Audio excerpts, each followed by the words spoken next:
कान्हा रुक जा लल्ला। कान्हा क्यों तंग कर रहा है? मैया को पहन लेना। कान्हा, कान्हा, ये क्या करो तूने?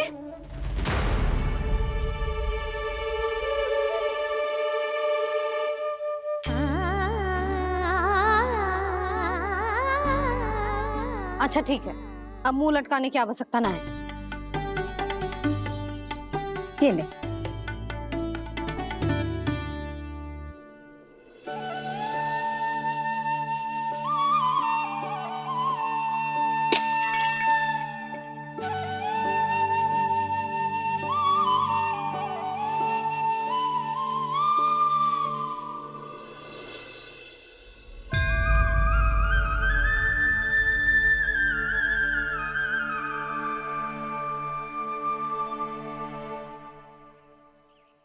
तंग करे मैया को खिजाए, खेले रूठे मनाए,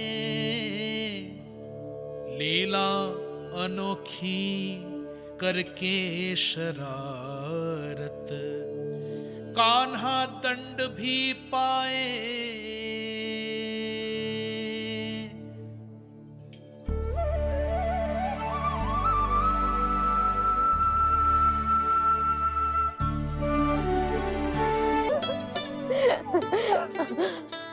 बस बस, बहुत आनंद ले लियो लल्ला। बस अब दूध पी ले। ठहर ठहर, गर्म है। जी ले। ले पी।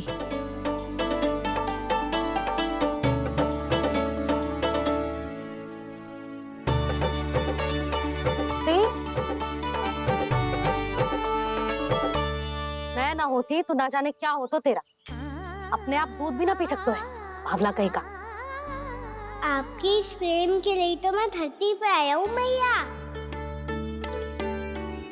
मैं भी यही सोच रहा हूँ यशोदा, कि तुम ना होती तो मेरा क्या होता। इसी बात पे थोड़ा दूध और कजू खाने को दे दो। अरे मैं तो भूल ही गई। तनिक ठहर जाओ जी, जी दूध पी लेना तो आपके लिए भी कछु ले आती।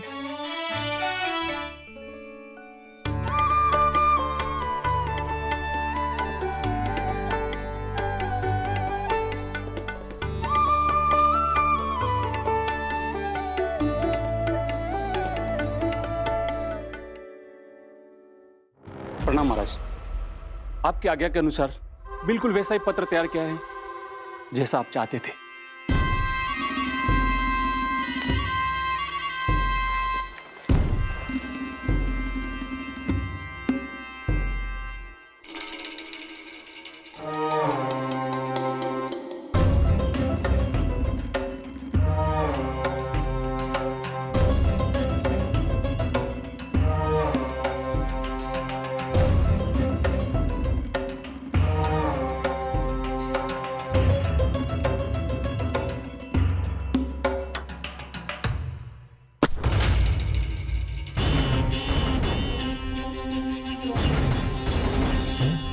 कृष्ण जन्म से लेकर आज तक ये मेरी सबसे महत्वपूर्ण योजना है। इसका सफल होना निश्चित है दूत, किंतु केवल वही करना जैसा मैंने कहा है। जाओ।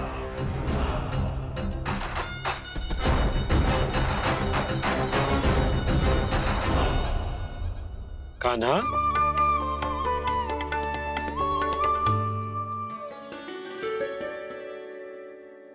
क्या होगा? बाबा मैं चाहता हूँ कि मैया की स्वमता क्रिस्टल फ्रेम की वर्षा मुझ पे सरते ऐसे होते रहे। वो तो होती रहेगी लल्ला। अपने लल्ला के लिए किसी मैया का प्रेम कभी कम हो सकता है भला? नंदराज, वो मथुरा से एक दूत आयो है महाराज कंस का राजपत्र लेके।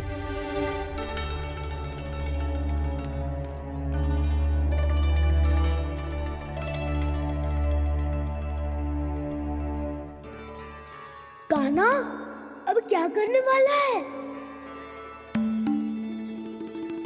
तेरे बाबा कहाँ गए? हाँ?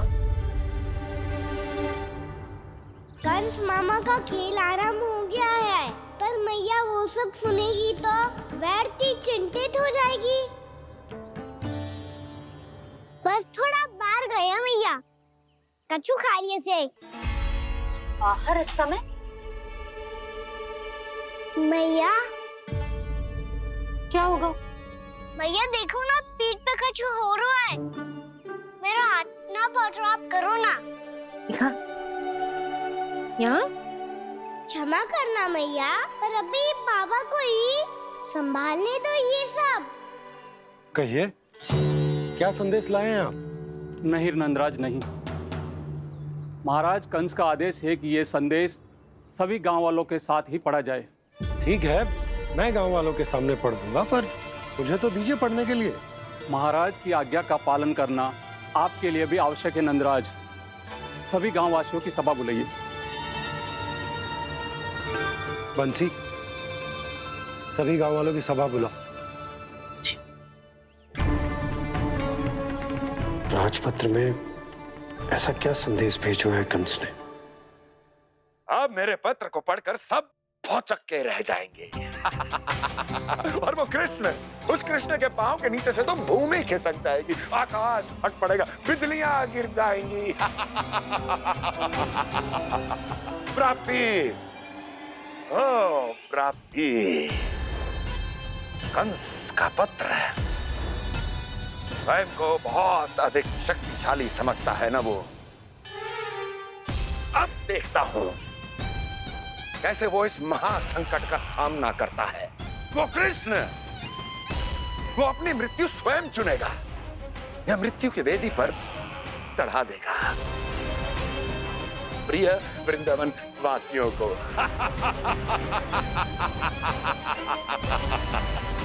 अब आएगा आनंद प्राप्ति, अब आएगा आनंद। सबको इकट्ठा करवा के ही पढ़वाएगो। अवश्य ही कोई विशेष संदेश दिया होगा कंस ने। मैं भी यही सोच रही हूँ सुलक्षणा जी, कछु ना कछु तो विशेष है, और जे हो क्या सकता है?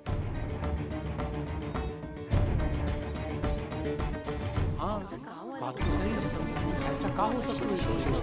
सभी गांव वासियों के सामने कहा जाए, कछु तो विशेष अवश्य लग रहे हैं। बाहर तक कोलाहल क्यों हो रहा है? मैया, मैया, अब क्या होगा? मैया देखो ना, सर पे कछु हो रहा है। लल्ला, नारायण ने तुझे हाथ दिए हैं ना? पीठ की बात अन्य थी। अपने सिर की सेवा स्वयं कर। सर पे तो हाथ पहुंच रहा है ना?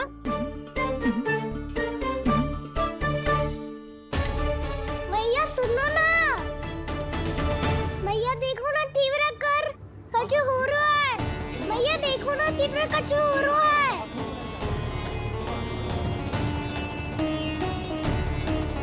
सब लोग आ चुके हैं, अपना संदेश सुनाइए आप।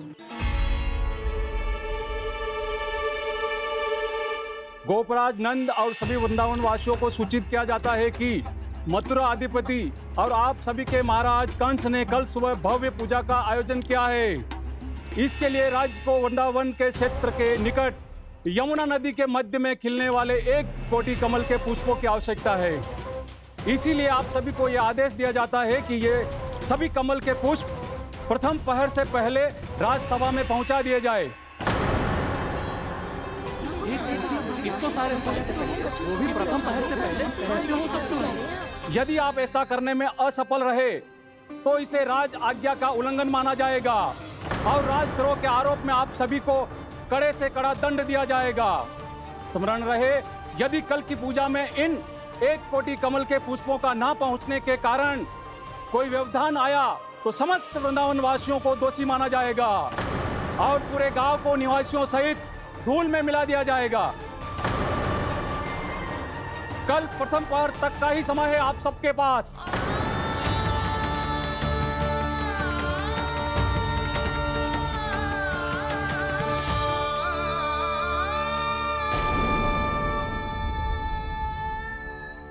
1 कोटि कमल पुष्प, वो भी कल प्रथम प्रहर में? ऐसे कैसे संभव है? और कोई साधारण पुष्प ना, यमुना नदी के मध्य खिलने वाले विशेष कमल के फूल चाहिए उन्हें। लेकिन यमुना नदी में तो कालिया नाग ने विष घोल के रखा है, तो फिर कैसे हो पाएगा? यह संभव है। हमारी मृत्यु का संदेश भेजा राजा कंस ने। सदैव की भांति इस समस्या पर भी गांव के बड़े ही विचार करेंगे। बालकों का यहाँ होना उचित ना है।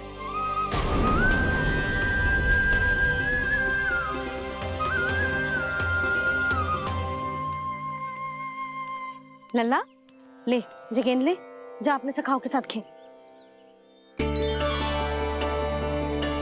सुबह उज्जवल, मधुमंगल वसंता, देखो मैया ने क्या दिया है। चलो खेले, बहुत आनंद आएगा आज।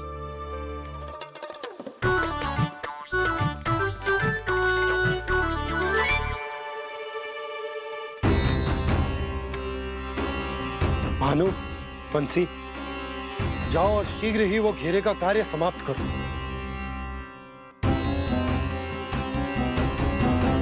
पर कछु ना कछु तो करना पड़ेगा ना। पर हम कर ही क्या सकते हैं? पुष्प लाने को और कोई उपाय है भी तो ना। मैं चला जाऊंगा जमुना जी में। वैसे भी मेरे जीवन के कितने दिन शेष बचे हैं। गांव के लिए, समाज के लिए कुछ करके मरूं, तभी तो शांति मिलेगी। ना काका, यदि आप उस विषैले जल में छलांग लगा भी दोगे, किंतु 1 कोटि कमल पुष्प एकत्रित कर पाना आपके लिए संभव ना है। इससे अच्छा है कि मैं चला जाऊं। यदि मैं मर भी गया तो मेरे पीछे रोने वाला कोई ना है। किसी को कहीं जाने की आवश्यकता ना है। गोप नरेश होने के नाते ये मेरा कर्तव्य है कि मैं आप सबकी रक्षा करूं। नंदराज, आपको जाना है तो जाओ। हरिया, काका, भैया सब चले जाओ। लेकिन आपको पता है वहाँ का जल कितना विषैला है। आप लोग एक क्षण भी जीवित नहीं रह पाओगे। फिर कैसे इकट्ठा करेंगे 1 कोटि कमल पुष्प? आप बात तो सही कह रही हैं शांति। उस दुष्ट कंस ने ऐसी मांग रख के हम सबको फंसा दिया। हम में से कोई भी क्यों ना चला जाए और इस संकट का समाधान ना निकले को। कान्हा, बताना कौन सा खेल खेलें? गेंद पकड़ खेलते हैं।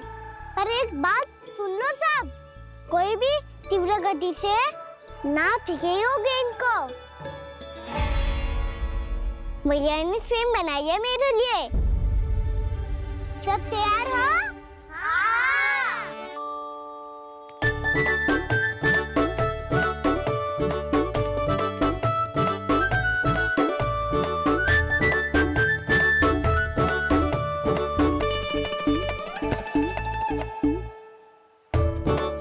मुझे दो।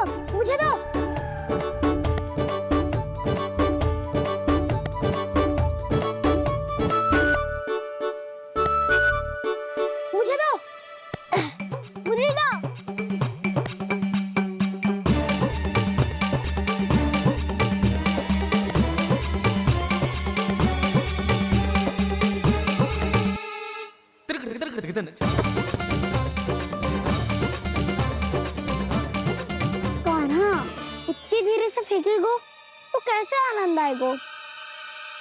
थोड़ा बल लगा के फेंक।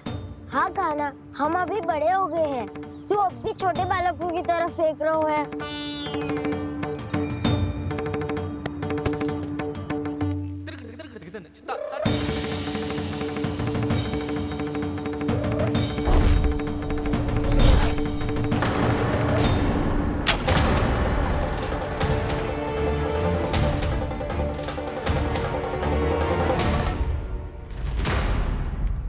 दीदी जी क्या करो कान्हा?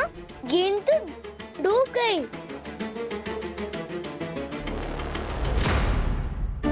अच्छा, तो ये सब इसकी योजना का भाग था ताकि ये कालिया का सामना कर पाए। तुम सबने तो कही थी तीव्र गति से फेंको। देखो फिकवा दी ना मेरी गेम। मुझसे नदी में। अब मुझे जाके लानी पड़ेगी। रुक जा कान्हा, रुक जा कान्हा। जी क्या बोल रहे थे कान्हा? इसमें तो बहुत संकट है। कोई भी संकट मेरी मैया का उपहार खोने से बड़ा ना है। बहुत प्रेम से बना के उन्होंने दी थी। हे नारायण, कोई उपाय समझ में ना आ रहा है। मैया, हम कैसे करेंगे हम अपने गांव की रक्षा?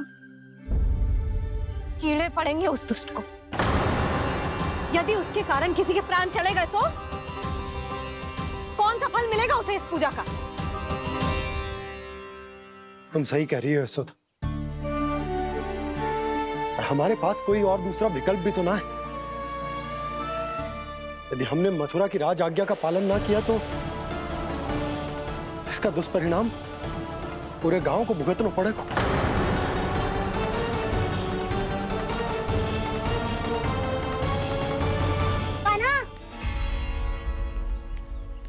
हमें पता है कि तू भगवान है, दिव्य है, बहुत शक्ति है तुझ में, पर फिर भी हम तुझे विषैले जल में ना जाने दे सकते।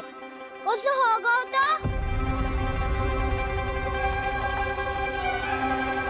तुम सब इतनी हट कर रहे हो तो ठीक है, ना जाऊंगा। गेंद कहाँ गिरी है, कितनी दूर गई है, ये तो देख लूं, ताकि उसे बाहर निकालने का कोई उपाय ढूंढ पाऊं।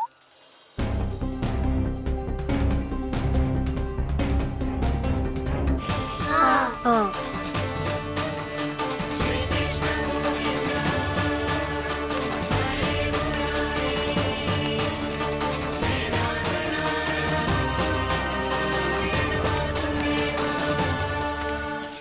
कान्हा की ये लीला तो समझ ही नहीं आ रही। पहले इसने देवश्री नारद को मथुरा जाकर कंस को भड़काने के लिए कहा, फिर स्वयं ही दुखी भी हो गया कि अब इसका रहस्य सबके सामने खुल जाएगा। और अभी स्वयं ही तो इसने कहा था कि गेंद बहुत महत्वपूर्ण है, फिर स्वयं ही उसे नदी के विषैले जल में फेंक दिया।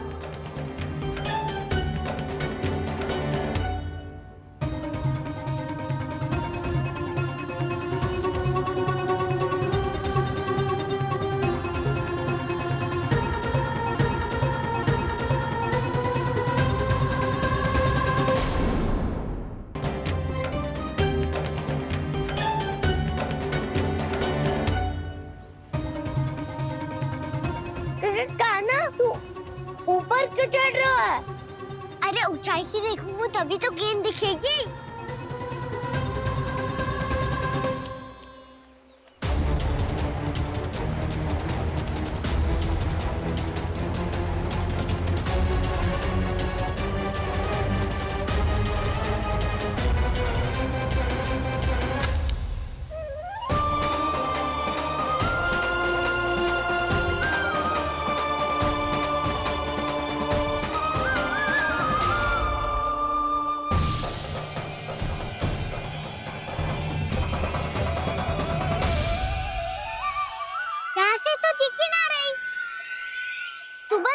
से फेंकी थी ना?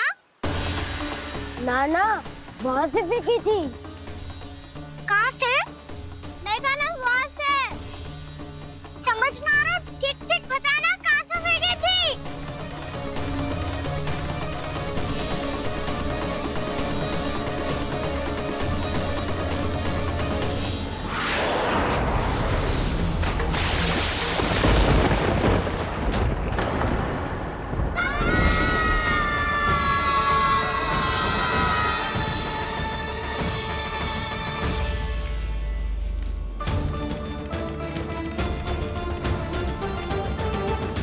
कालिया नाग के क्षेत्र में जाकर कोई भी जीवित वापस ना लौट सको।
कालिया नाग तो उसे देखते ही निकल जाएगा।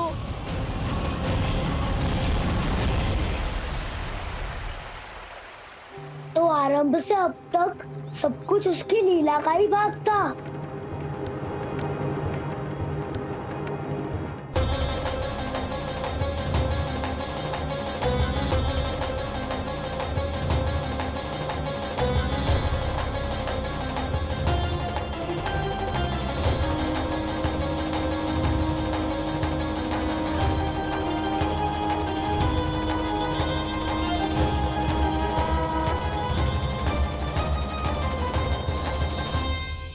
इतना सुंदर रूप, मन मोहने वाली मुस्कान, अद्भुत तेज और भगवान जैसी दिव्यता। कौन हो तुम? हाँ, तुम्हें देखकर तो हम सब सम्मोहित ही हो गए।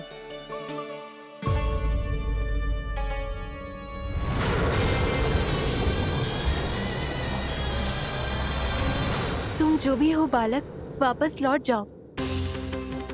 हमारा हृदय तुम्हें ही देखते रहना चाहता है। किंतु यदि हमारे पति जाग गए तो तुम्हें अवश्य हानि पहुंचाएंगे। ये बहुत विषैले है बालक, कालकोट जैसे भयानक। इनके विष से तुम नहीं बच सकोगे। नंदराज, कालिया नाग के विष का प्रभाव बढ़ते ही जा रहा है। पहले 8 कोस तक उसके विष का प्रभाव था, अब तो 1 योजन से अधिक क्षेत्र में फैलो है। जल पीने के प्रयास से अनेक पशु मारे गए हैं और नदी के निकट के वृक्ष और वनस्पति सब नष्ट होने लगे।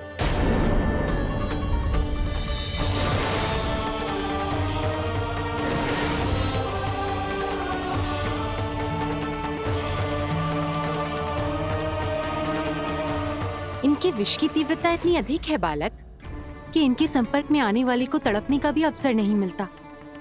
इनके विष की अग्नि क्षण भर से भी कम समय में प्राणवायु को जलाकर राख कर देती है।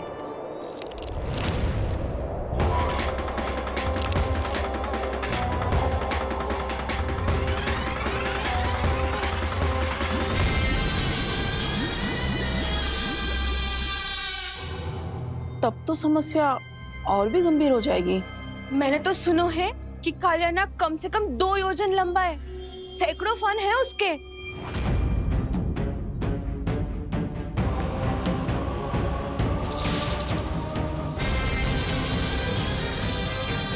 इसका अर्थ तो ये है कि हम दोनों ओर से फंस गए। एक और कंस को 1 कोटि कमल पुष्प देने जो कि कालिया नाग के क्षेत्र में पड़ते हैं, और दूसरी ओर उस कालिया नाग का विष यमुना जी के क्षेत्र में बढ़ता ही जा रहा।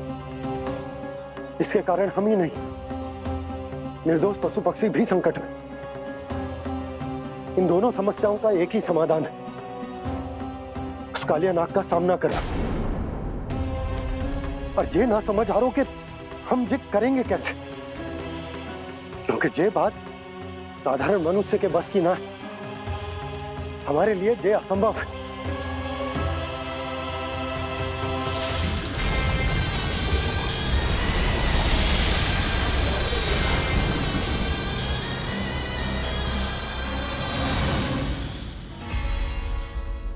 अब तो तुमने अपनी आंखों से भी देख लिया बालक, ये कितने विषैले हैं। नींद में भी विष उगलते हैं।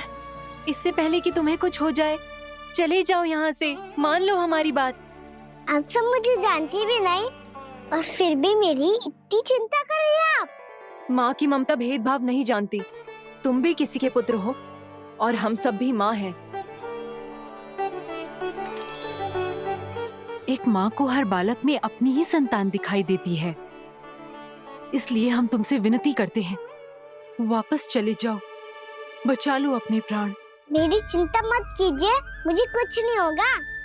होगा, अनर्थ होगा यदि ये उठ गए तो।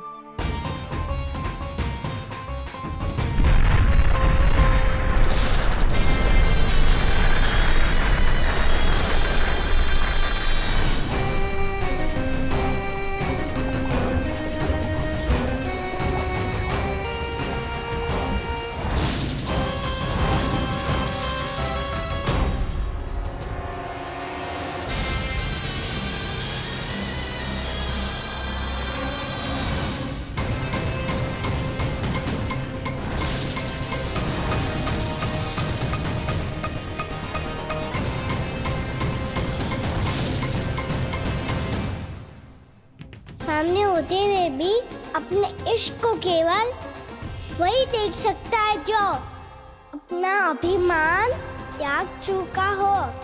पर पूर्व जन्म में मेरा भक्त होने के नाते मेरा सत्य स्वरूप देख पाने में मुझे इसकी सहायता करनी चाहिए।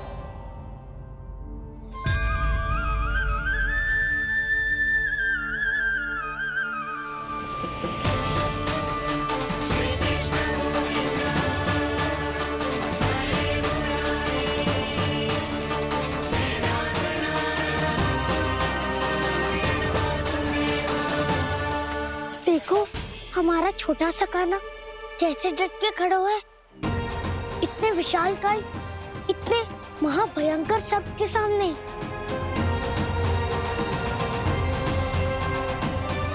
ये कोई भगवान नहीं है जो इसके सामने हाथ जोड़ रही हो तुम सब।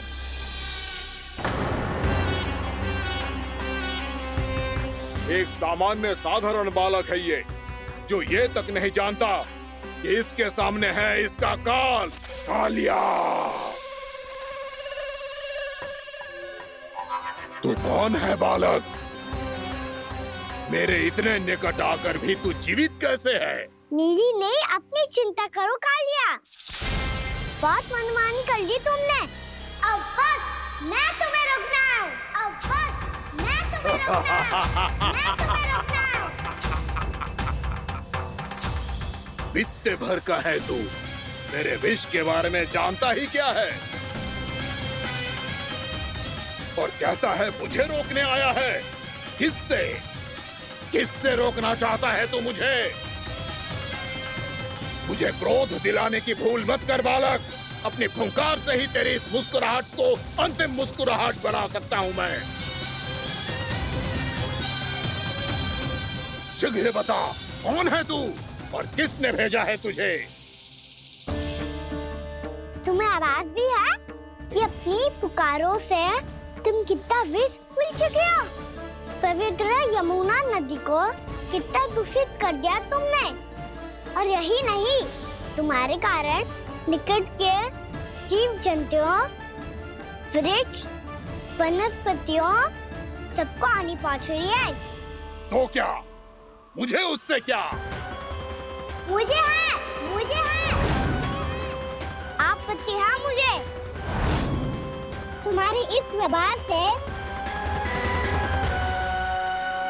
और इसीलिए तुम्हें यहाँ से जाना होगा, यहाँ से जाना होगा।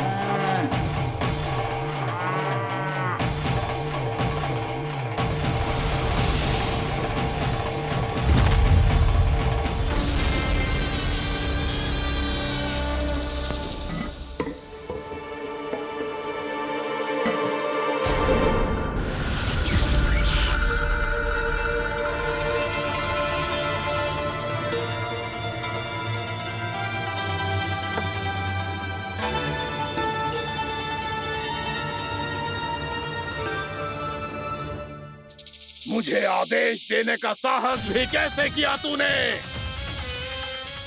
इस क्षेत्र को मैंने अपना राज्य बनाया है, मेरा परिवार रहता है यहाँ, और तू मुझे यहाँ से जाने के लिए कह रहा है?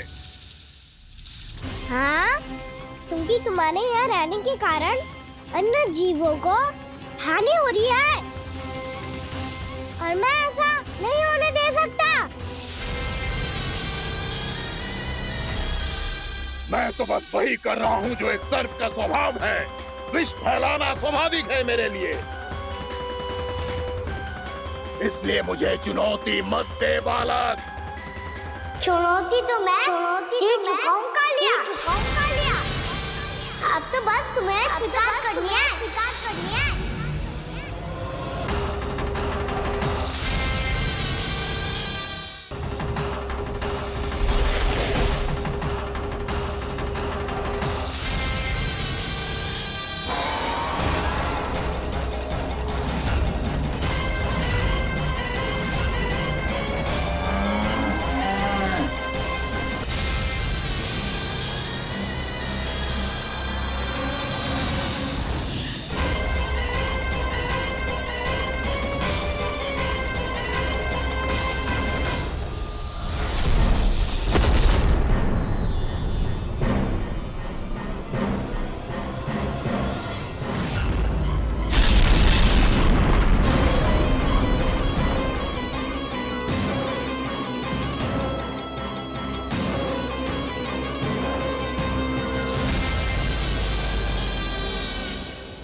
भी चेतावनी दे रहा हूँ, यहाँ से चले जाओ, यहाँ से चले जाओ।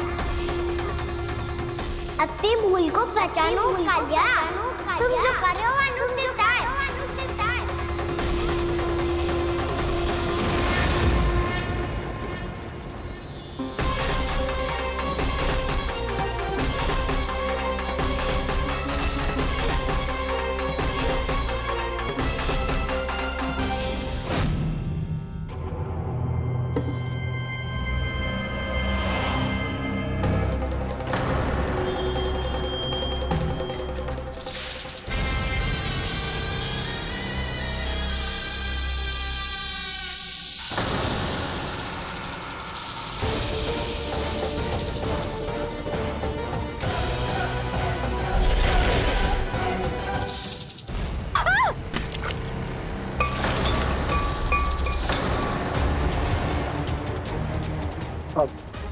मैं आता हूँ। क्या हो गया सुधा? मुझे आवाज हो रहा है जी, कछु ना कछु गड़बड़ है। यशोदा, जो समस्या हमारे सामने है, हम सभी उसका समाधान खोजने में जुटे। तो तुम विश्वास करो, मैं कोई ना कोई समाधान अवश्य ढूंढ लूंगा। हम कैसे भी करके वो कमल के पुष्प उस कंस तक पहुंचा देंगे। नाना, समस्या उससे कहीं अधिक है, उससे कहीं अधिक बड़ी, उससे कहीं अधिक भयानक है।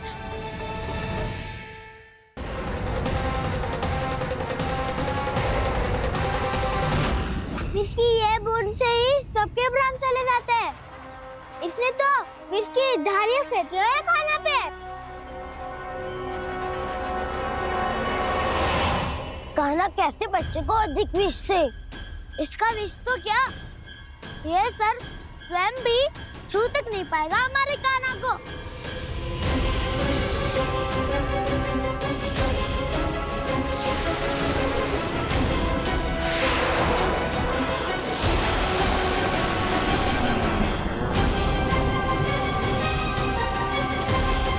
तुम्हारे सखा को, मेरे भाई को कोई हानि नहीं पहुंचा पाएगा। ये कान्हा का सत्य चाहे जो हो बलराम, पर अभी तो जो एक बालक ही है ना। देखो कैसे विष के कारण स्थिर हो गया है।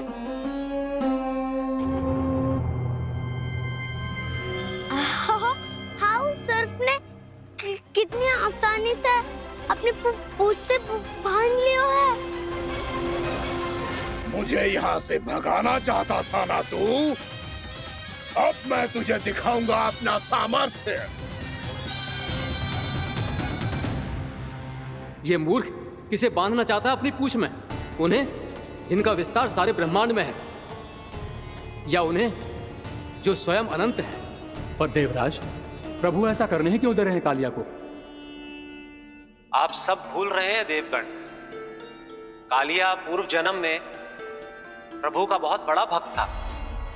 उसी भक्ति का फल मिल रहा है अब इसे। वैसे भी भक्तों के मन का भाव सबल हो तो भगवान तो सहज ही बंध जाते हैं।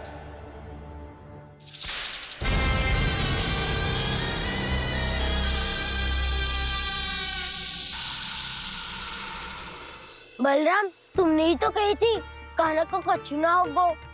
देखो दुष्ट ने चारों ओर से जकड़ लियो है।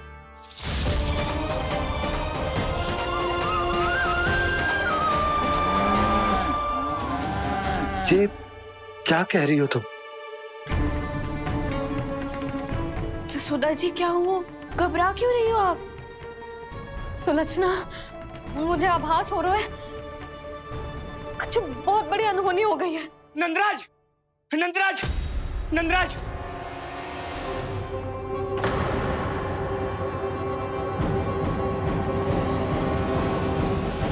नंदराज, कान्हा ने जमना नदी में छलांग लगा दी है। कान्हा ने जमना नदी में छलांग लगा दी है। कान्हा ने जमना नदी में छलांग लगा दी है। कान्हा जमना में कूद गया है। मुझे लगा था आज कछु गड़बड़ होने वाली है। मुझे आज कान्हा को ना जाने देना चाहिए था।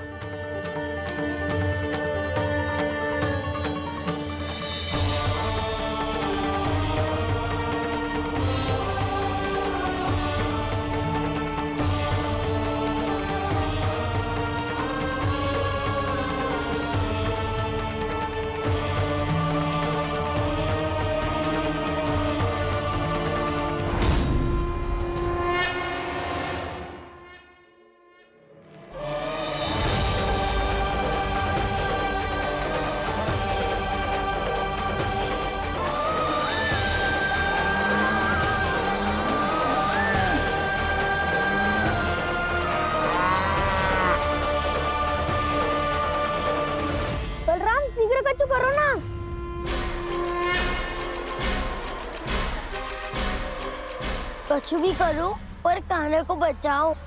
नाग बहुत भयंकर है, कान्हा अकेले ना संभाल पाएगा इसे।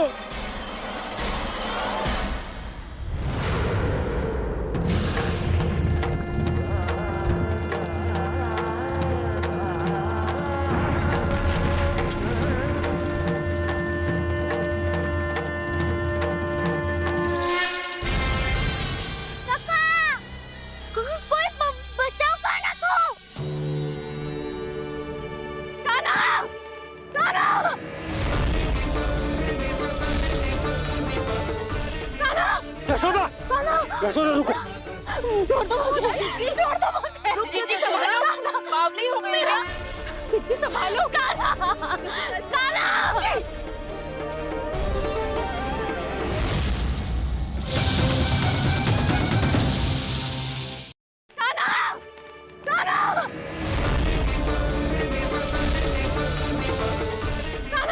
यशोदा, यशोदा रुको।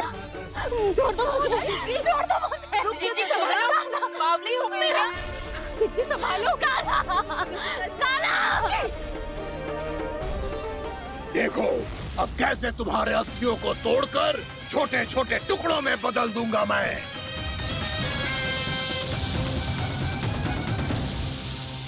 अगर जी आप जाओगी तो आप भी फंस जाओगी। अपने लल्ला के लिए मैं किसी भी संकट का सामना करने के लिए तैयार हूँ। छोड़ो ना यशोदा, हमें कोई और उपाय खोजना पड़ेगा। कोई और उपाय? आप देख ना रही मेरा कान्हा किस दशा में है।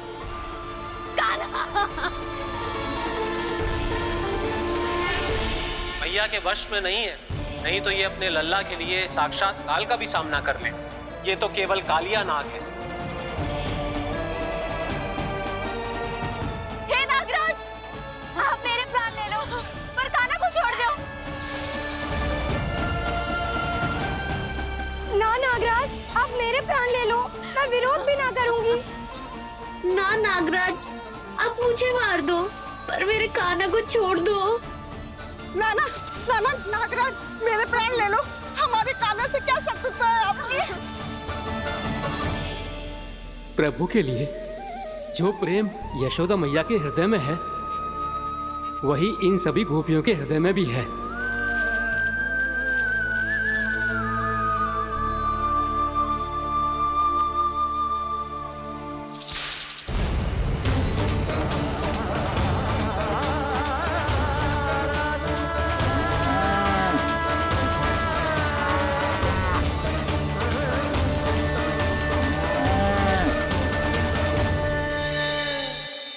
यशोदा, यशोदा, देखो इन गोपियों को, इन गैयाओं को। इन सब के मन में भी तुम्हारी भांति ही ममता भरी हुई। वो सब भी कान्हा से उतना ही प्रेम और स्नेह करती हैं, उतनी ही ममता से भरी हुई हैं जितनी कि तुम। तो तुम ही सोचो, जिसके साथ इतनी ममता और इतना स्नेह, इतना प्रेम, उसका कोई क्या कर सकता है?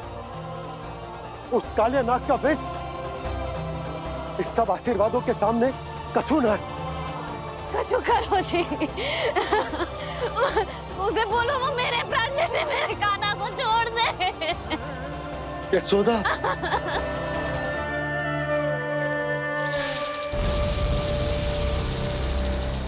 केवल इन्हीं में नहीं देवराज, नाग पत्नियों के हृदय में भी ममता का वही प्रेम उमड़ रहा है। देखिए। मैं आपके हाथ जोड़ती हूँ स्वामी, इस बालक को छोड़ दीजिए। ये अवश्य ही कोई दिव्य आत्मा है स्वामी। हम आपसे विनती करते हैं स्वामी, इस नन्हे बालक को हानि मत पहुंचाइए स्वामी। मेरी पत्नियां मेरे ही शत्रु के लिए विनती कर रही हैं। अब यदि इसके पक्ष में एक शब्द भी कहा तुम सबने, तो मैं इस बालक से पहले तुम सबके प्राण ले लूंगा। हो रहा प्रसन्न नाग कालिया, विजय को निश्चित जान। रोते बिलखते व्याकुल सब संकट में देख कान्हा के प्राण।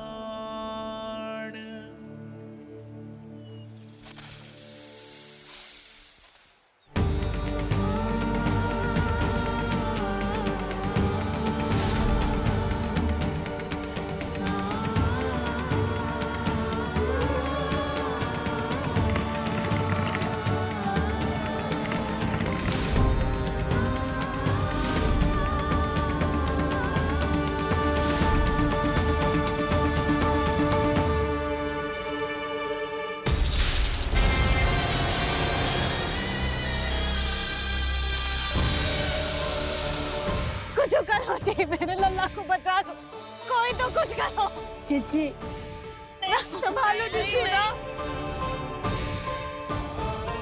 यशोदा, यशोदा तुम शांत हो जाओ, मैं कान्हा को वापस लेकर आऊंगा, मैं रक्षा करूंगा उसकी। ना नंदराज, नंदराज नहीं। कम से कम आप तो समझो नंदराज, कालिया के पास आप जाओगे तो आप भी फंस जाओगे।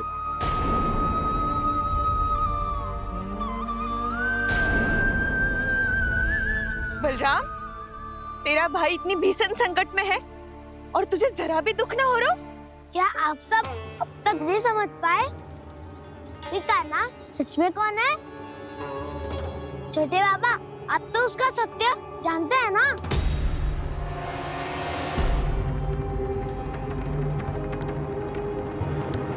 मानता हूँ कि आप सब कान्हा के रहस्य के बारे में नहीं जानते, पर क्या उसके जन्म से आज तक घटी एक से बढ़कर एक विचित्र घटनाओं को भी भूल गए हैं आप सब? भूल गए हैं कि कैसी पूतना जैसी राक्षसी उसका कुछ बिगाड़ नहीं पाई, कैसे तरनावती जैसा भयानक राक्षस उसे एक खरोच भी नहीं दे पाया था।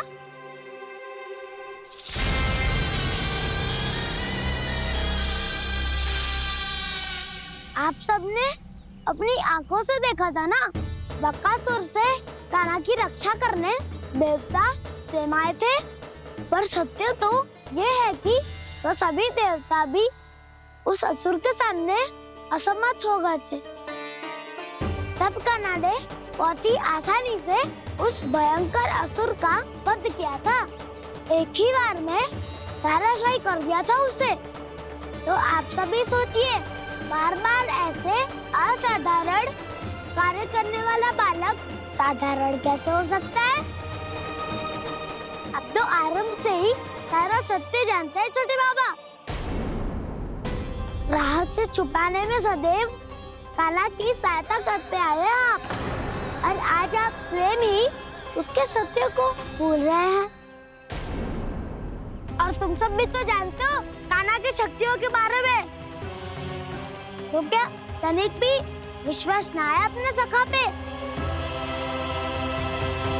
बलराम, जे तू क्या कह रहा है? मैंने जो कहा उसका एक एक शब्द सत्य है छोटी माँ।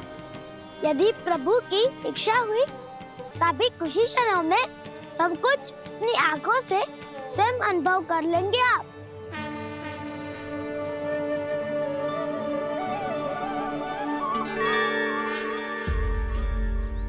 शांताकारं भुजगशयनं पद्मनाभं सुरेशं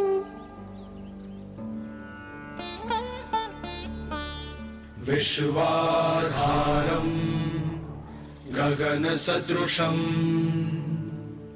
मेघवर्णं शुभांगं लक्ष्मीकान्तं कमलनयनं योगी वीरध्यानगम्यं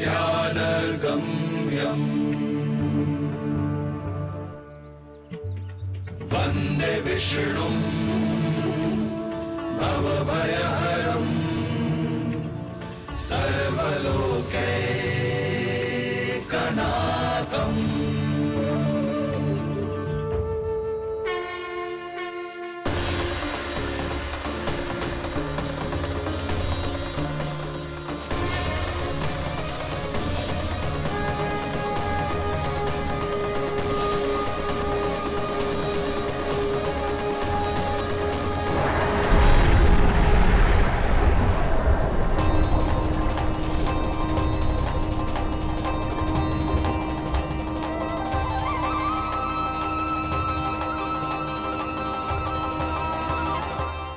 तुझे क्या लगता है बालक कि तू मेरी जकड़ से निकल गया तो अब बच जाएगा तू?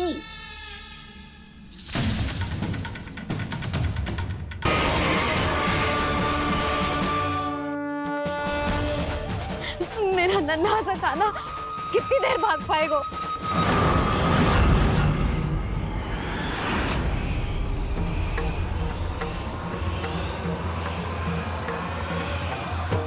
और कितनी प्रतीक्षा करोगे मेरी भक्त कालिया?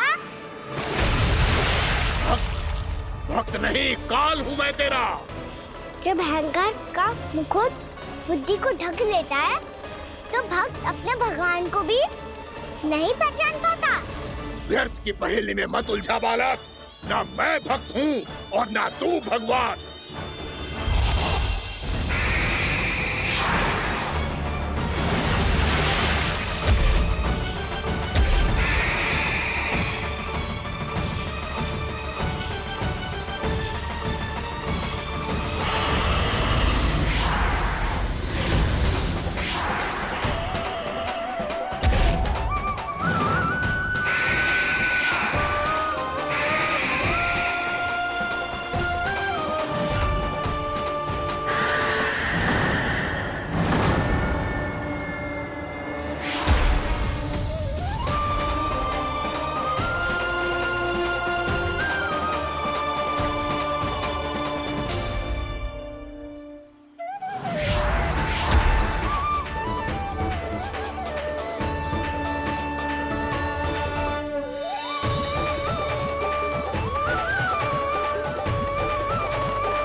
जिसके लिए इतने व्याकुल हो रहे थे उसे छूकर कालिया नाग का हलाहल जैसा विष भी चरणामृत बन गया है और यमुना जी के जल में फैल चुके विष के प्रभाव को भी नष्ट कर रहा है।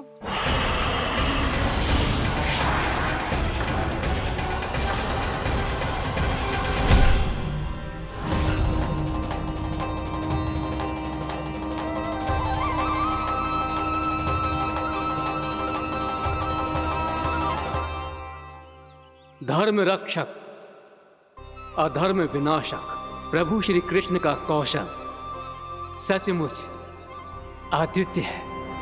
नारायण नारायण।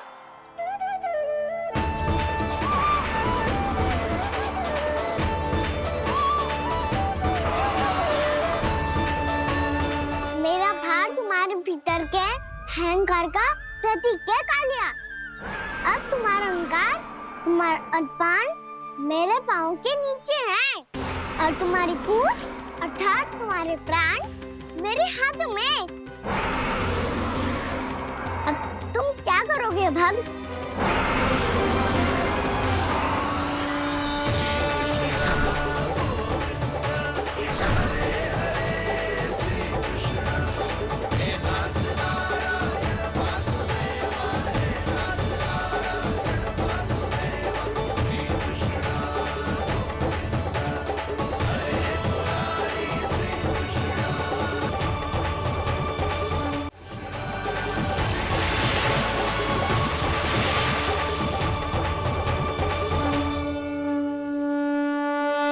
प्रभु, भले ये आपको पहचानने में असमर्थ हो, पर हम सब ने आपको पहचान लिया है।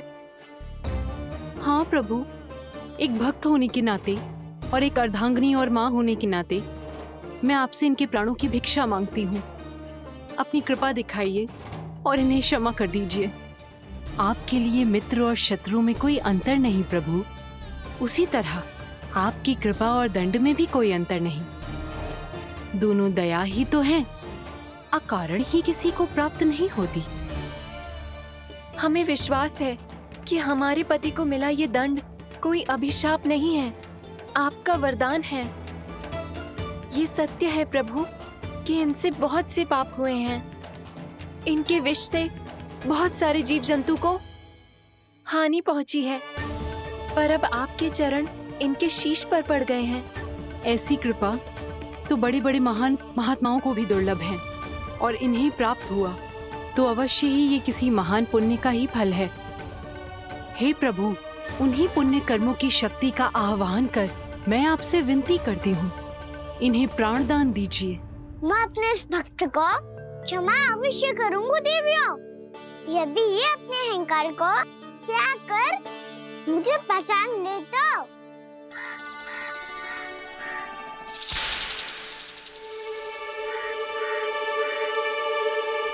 मैं तुम्हें श्राप देता हूँ, जितनी विषैली तुम्हारी जिह्वा है उतने ही विषैले सर्प बन जाओ तुम।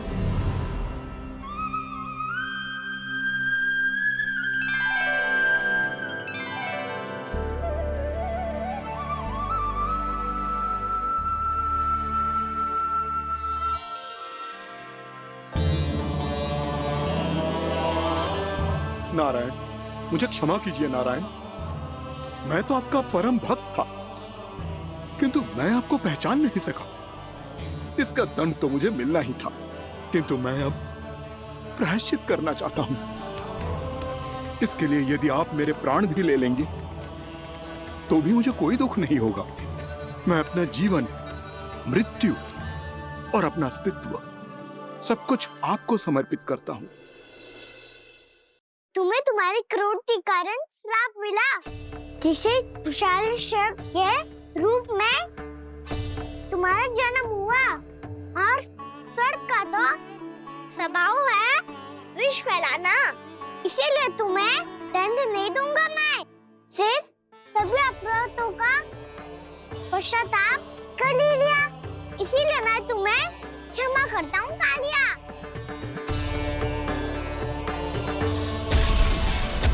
पर तुम्हें यहाँ से दूर समुद्र के बीच जाकर रहना होगा, जहाँ किसी निर्दोष का जीवन तुम्हारे विष से प्रभावित ना हो। मैं चाहकर भी आपकी इस आज्ञा का पालन नहीं कर सकता। मैं असमर्थ हूँ प्रभु, क्योंकि यदि मैं इस क्षेत्र को छोड़कर गया तो मेरी मृत्यु निश्चित है।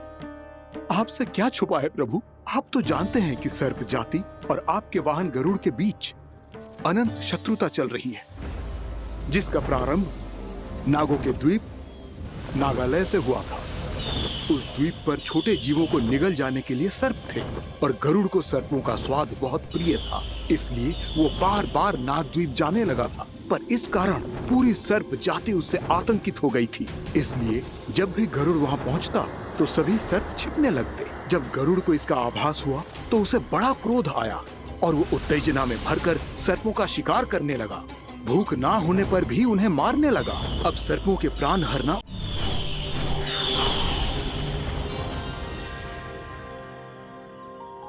श्री नारायण के वाहन पक्षीराज गरुड़, मैं संपूर्ण सर्प जाति की ओर से आपसे एक निवेदन करने आया हूँ। कहिए, क्या कहना चाहते हैं आप? हे पक्षीराज, यदि आप हम पर ऐसे ही आक्रमण करते रहे तो शीघ्र ही हमारी प्रजाति समाप्त हो जाएगी। इसीलिए हमारी आपसे विनती है, यदि आप उचित समझें तो सर्पों के किसी एक घर से हम आपको एक सर्प प्रतिदिन अर्पित करेंगे। आप उसको आहार बनाइए और अन्य सर्पों को जीवित रहने का अधिकार दीजिए। मुझे स्वीकार है। तब से प्रतिदिन किसी एक घर से एक सर्प गरुड़ के भोजन के लिए भेजा जाने लगा। समय के साथ मेरे घर की भी बारी आई, परंतु मैंने एक बहुत बड़ी भूल कर दी। समय आ गया है स्वामी, आज गरुड़ के आहार के लिए इसे चुना गया है। कौन है यह गरुड़ और क्यों दूं मैं इसे कोई भेंट?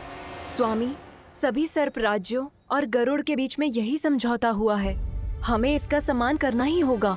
मैंने कोई समझौता नहीं किया। मैंने कोई वचन नहीं दिया और ना ही मैं किसी गरुड़ से भयभीत होता हूं। यदि इस राज्य में किसी को सर्पों को अपना आहार बनाने का अधिकार है तो वो केवल मुझे है।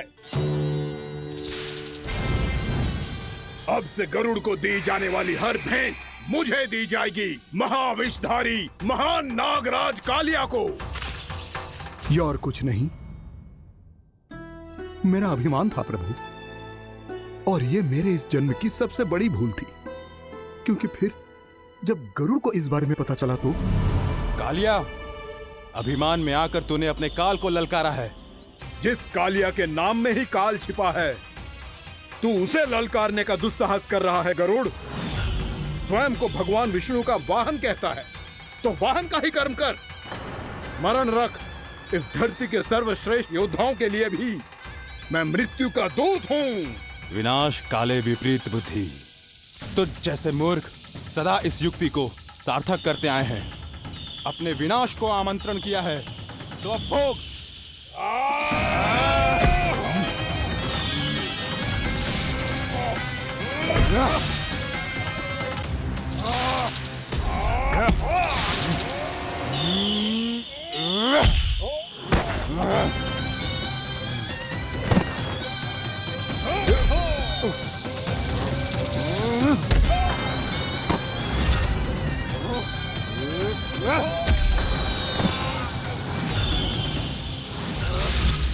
जिसने मेरा भोजन चुराने की धृष्टता की है वो इसी योग्य है।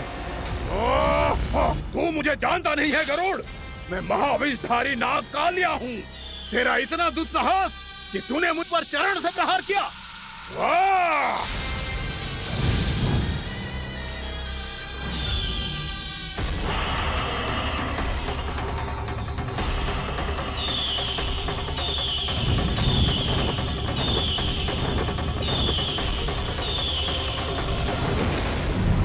मैं अपने अभिमान में भूल गया था कि गरुड़ मुझसे कहीं अधिक शक्तिशाली है।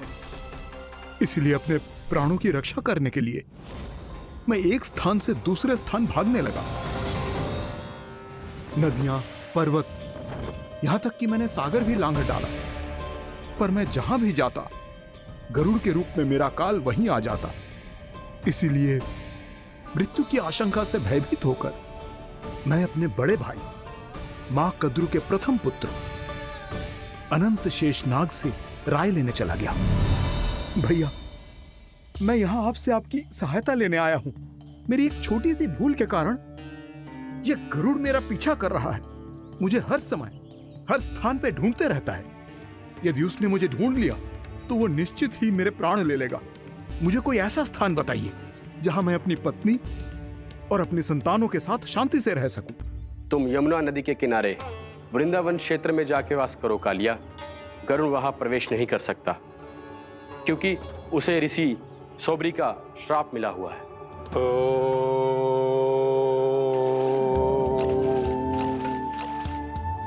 ध्यान और तपस्या का नित्य कर्म करते हुए ऋषि के मन में मछलियों के प्रति प्रेम भाव इतना बढ़ गया कि वो भूल गए सभी जीव खाद्य श्रृंखला का भाग होते हैं और मछलियां भी इस नियम की अपवाद नहीं है। उन्हें मछलियों की अटखेली इतनी अच्छी लगने लगी कि वो इस क्षेत्र के मछुआरों को भी मछली पकड़ने की अनुमति नहीं देते थे।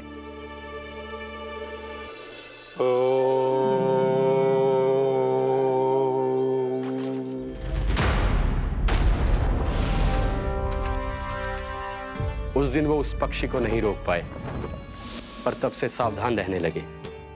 यहां तक कि अपने साधना से भी अधिक ध्यान वो पक्षियों पर केंद्रित करने लगे। ठहरो! इसी क्षण अपनी चोंच में पकड़ी इस मछली को छोड़ दो। तुम्हें इन मछलियों का आहार नहीं करना चाहिए पक्षीराज। ये तो खाद्य श्रृंखला का नियम है ऋषिवर। यदि मैं इनका आहार नहीं करूंगा तो कोई और पक्षी कर लेगा। मैं अपने आनंद या प्रतिशोध के लिए इनके प्राण नहीं ले रहा। ये तो बस मेरा भोजन है। पर यह मेरा तपस्या स्थल है।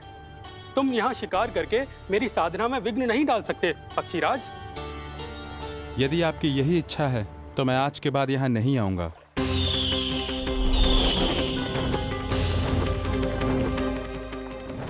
पर आज ये मछली मेरे आहार के रूप में पकड़ी जा चुकी है। मैं वचन देता हूँ ऋषिवर, इस स्थान पर ये मेरा अंतिम शिकार होगा।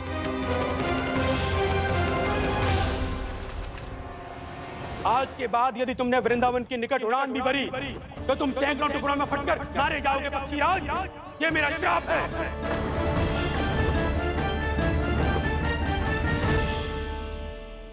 और इसीलिए भैया शेषनाग के सुझाव के अनुसार मैं यहां आ गया। पर अब यदि मैं कहीं और जाऊंगा तो मेरे प्राण नहीं बचेंगे प्रभु। निश्चिंत रहो कालिया, अब से गरुड़ तुम्हें कोई हानि नहीं पहुंचाएगा। अब तुम्हारे फनों पर मेरी पक्षिंग बन गए कालिया, इसीलिए अब से तुम्हें गरुड़ से कोई भय नहीं होगा। निश्चिंत होकर अपने परिवार के साथ गहरे समुद्र में चले जाओ और सुख से शांति से निवास करो। पर ध्यान रहे निर्दोष जीवों को हानि ना पहुंचे। आपने मुझे जीवन दान दे दिया प्रभु, इस उपकार से मैं कृतज्ञ हूँ प्रभु। आदेश दीजिए, मैं आपकी सेवा कैसे करूं? तुम्हारे जल क्षेत्र से 1 कोटि कमल पुष्पों को लेने की अनुमति दे दो कालिया। यह मेरी सेवा होगी। प्रभु, ये तो मेरा सौभाग्य होगा।